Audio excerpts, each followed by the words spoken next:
What's up, you guys? Welcome back to my channel. It's Black Sheep TV. My name is Nicole. And I know you clicked on this video because you're trying to get information on how to enroll your kid in daycare with no income, short income, or like just a little income or whatever, or trying to see how you enroll your kid in with like your Medicaid through whatever state you're in. But I had wanted to go ahead and say thank you to everybody that subscribed to my channel. If you're not subscribed, come on and join the family. Quit acting bougie. Come on, we cool over here. Come on, join the family. You watching, you trying to get the tea, but you don't want to join the family. Man, don't be like that. Don't be like that, man. So, what I'm going to go ahead and say is, it's 11 o'clock at night for one. It's 11:03 to be exact. Julian is still up. It is Sunday. I'm an hour away from the 1st, which is Monday, which is October. I'm thinking about doing vlogtober. That's a commitment, but I should have more time to actually film videos. Julian is still up. Why? I don't know. Because he haven't been asleep today. Well, yes, he have. He's been asleep for like an hour today. I don't know why he's still up. So you might hear him in the background whining. He's fine. He has ate. He's changed. They took a bath. Jackson sleep, Julian up, and he's just mad because I'm not finna sit here and entertain him at 11 o'clock at night. You need to go to sleep. So if he has to cry himself to sleep, that's what he's going to do. So yeah, I guess the first thing, oh yeah, you guys, hold on, I'll be right back. Okay, I had wanted to show you guys these camera that Jay got me or whatever. I honestly do not know how to work it. I think it needs a mic. Like I said, if y'all been watching my, what is that? My iPhone X Max unboxing and my Max, how to put on the screen protector, you know that I got an iPhone literally just to do YouTube. Literally just to be able to film stuff. So I was gonna get a camera when phone cameras does the same thing as a regular camera. But since I was talking about getting a GoPro, in which I was just gonna get that camera for a whole different reason, Jay thought I had just wanted to get like a actual camera. But no, I think I'm gonna need a mic for this camera and everything else. So this is the camera that he got. I do not know what year it was made, any of that. And you guys see it even got like memory. I think you can do the flash. It shoots in 1080. It says it up there. I don't know how to work this camera, you guys, and I don't know if I'm gonna need a mic and all that stuff for the camera to work. So yeah, I just haven't I haven't used it, but hopefully I will figure it out since it's vlogtober. Literally, by the time this video go up, it will be October. So yeah, what else was I gonna say? Yeah, I was supposed to be telling y'all about the daycare. So I'm gonna go ahead and say that all you have to do is Google daycares, or DHS should have them, Department of Human Services. If you get food stamps, Medicaid for your kid, what else do DHS do? Medicaid for you, I believe DHS does all that.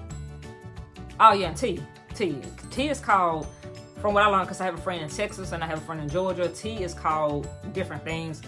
In Arkansas, T is like, if you're working and you need daycare, you need some type of income until you find a job, you have absolutely no income, T will provide daycare for you. They help you find work placement, and I believe they give you a check, but you have to put your kid's father on child support unless you don't know who your kid's father is.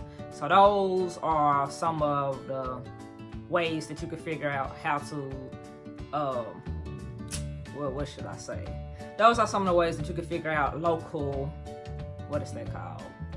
Programs that's government funded that DHS knows about, that you don't have to have, you don't have to pay out of your pocket for, and you don't have to have a voucher to put your kids in. There are daycares like ABC or Head Start and stuff like that. What we have in Arkansas, and it is in Texas, and it is in Georgia, is Early Head Start. Early Head Start, you can put your kid in from 6 weeks all the way up 6 to 8 weeks. In Arkansas, it's 6 weeks, but some places it's 8 weeks, and some places in Arkansas it's 8 weeks. But most places it's 6 weeks, which is a month and 2 weeks, which is still real young, If you don't have to, I wouldn't do it because all the stuff is going on in daycare. I wouldn't do it. But hey, if you have to work, or if you're looking for work, or you have to go to school and you don't have a voucher and you just have to do what you got to do, like just pray over your baby. Like that's all I can really say with that. But DHS will normally have a list, or you could Google a list. When you go to a daycare, and this is for Head Start or just a daycare that you don't have to have no income, you don't have to be in school, you don't have to have none of that stuff. You just need a break from your child. And I'm not gonna lie, I have put my child in there with not doing nothing. I had just needed to be able to clean up the house, take the other kids to appointments, run errands, and I didn't want to lug my small baby in and out, you know, the cold weather and all that stuff. So like I didn't want to do that. So I thought it was better for them to be in daycare, and so they could have like some type of social, you know, environment with other kids. All you will need is your driver's license or your state ID. You need your kid's birth certificate. You will need your kid's shot record. You will need your child birth certificate, shot record, social security card, Medicaid card or insurance card, and any type of proof of income that you have. If you have any kind of income, you will need to provide the daycare with it. You're gonna have to have at least 10, I will say at least 10 emergency contacts. You will need to know their names, their numbers, and their address. Then you just fill out the paperwork, and normally you have to wait for a spot to come available. But you know, sometimes they tell you 6 months to a year, but how people pull their kids out or whatever happens, they take that kid down, the spot come available like immediately. So yeah, that's how you get your kid. That's all you need to enroll your child in early Head Start or a daycare that's government funded. That's all you need. So real quick, you guys, because I'm editing the video and I seen that I left out a part that I kind of want to go ahead and put in there. The early Head Start and Head Start daycares, now what they are doing are home visits because of all the abuse that's been going on with kids, as far as physical abuse, sexual abuse, and mental abuse, and as far as kids living in like nasty environments and stuff like that. Some the government funded daycares and a lot of Head Starts are doing home visits. So if you put down an address, make sure that you're actually at that address. Like, don't use your cousin address or your brother address because you just want to go ahead and get your child in that particular area because that area might be better. Like, a lot of these daycares do home visits, so just be truthful about your address or whatever, and make sure that you clean up your house and make sure nothing suspicious is going on because these people are mandated to call DHS. All right. Now, far as the Medicaid one, the one that Julian and Jackson goes through, their insurance pay for it. If you think your kid has a delay or learning a little bit slower than other kids, or they have a need physical therapy, they need speech therapy, any of that, like, you will need all the same documents that I said before, and you will also need to go to a doctor that will sign like the prescription to get your kid tested. They will do a screen. They have a sheet that they will test on all these levels: physical, occupational, and speech therapy, and developmental, to see if they need help as far as getting, you know, up to speed with the rest of their kids. If your kid is real far behind, more likely they're gonna qualify. They kind of pre-test them before you get there. Kind of like how places do a pre-credit credit application. They pre-qualify you before you actually get qualified, but normally if they can get you pre-qualified, you in there. So it's kind of the same way with the daycare, as far as with that being said. So you will need a doctor to sign it, and normally what they do is they send your doctor, that affects your doctor, the prescription to do an evaluation. And your doctor, if you have a decent doctor, your doctor will go ahead and sign it because you are the parent and you have concerns about your kid, and the daycare is now saying that they have concerns. A good doctor will sign it. I don't know if I ever went on my tangent about why I had to change doctors and what was wrong with her, but I'm not going to do that today. It wasn't my doctor, it was the front desk person. My doctor was great. I still ended up changing it because I was going to get that front desk person. And that's all you will need as far as the paperwork. They got to sign it. It maybe take a week, it might take 2 weeks. You know, those daycares will be full. So sometimes it'll be a week, sometimes it'll be 2 weeks. But when your doctor signs, you bring the kid back in again. And now they have a more extensive test, which could be 30 minutes to an hour of your time, or hour and a half of your time.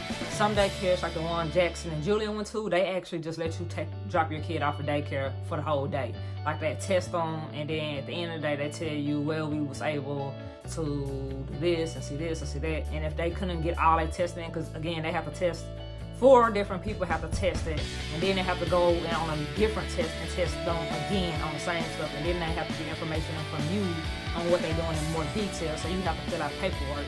So that's how that happens. And if your kid qualifies, you know, not the director, but the coordinator will call you, set up a meeting, and be like, is your kid qualified? You sent all the paperwork to your doctor. Sometimes they wait till y'all have a meeting to see if you actually want to put your kid in daycare, which to me don't make no sense, because if you do all this, but they will do all that, have a meeting, tell you about the daycare, tell you how long their therapy is, what they're getting therapy for, what they're behind for, and it is a lot to take in, but they tell you all of that. Then they also give you paperwork on what delay your kid, where's your kid's what do you call it, problem areas or whatever, what they need improvement at. They give you all that, and they give you all the stuff that they exceeded in or that they're doing on their level. They tell you all that in that meeting. So yeah, and then, you know, most of the time, because I don't know if people know, but you can get transportation through your kid's insurance if you have like Medicaid through the state, or Medicaid through your state. I was going to say city, don't provide. But if you have Medicaid done through the state, they provide transportation. So if your car breaks down, something messes up with your car, and you can take your child to the doctor, you have to call them 2 to 3 days in advance. And I know this is true for us with Arkansas and Texas, because like I said, I have friends in Texas. They just have to, you know, call them 2 days in advance, and they will pick them up. So if your appointment's Wednesday, you call them Monday, or, you know, a week before, or that Friday, to let them know, so that they had it 48 hours in advance to find somebody to take you, a provider to take you out there. So normally, with that being said, since Medicaid provides transportation, the daycare normally provide transportation. They bill the kids' insurance for that, and they bill the kids' insurance for your child being in daycare. So that's how I don't have to pay for daycare, unless you pay for before care and after care. I'm not paying for before care because it's 7 o'clock and daycare starts at 7:30. But the after care, yeah, we might start paying for that, because they get out at 3:30, but if we pay for after care, they get out 5:30, and we would just have to pick them up. That would be the only difference. So yeah, I wanted to make this video real kind of fast, or whatever. I didn't want it to be too detailed and too long, and I didn't want to bore you guys. So that is my video. Be sure to comment, like, subscribe. If you have any questions, leave them in the comments. Subscribe to my channel. I hope this helped someone and answered some of you guys' questions. If you guys have a lot of questions or whatever that y'all like, comment down there. I will just make another video to address you guys' questions, because I'm trying to do vlogtober anyway. Yeah, and the only other thing I was gonna say is, a lot of these daycares, if you are against giving your kids shots or having your kids take shots or whatever, they might not allow your child to go there. And there's some doctors that will not see your kid if you don't believe in vaccinations. So yeah, that's the only other thing that I was gonna say. But I'll see you guys in the next video. Peace.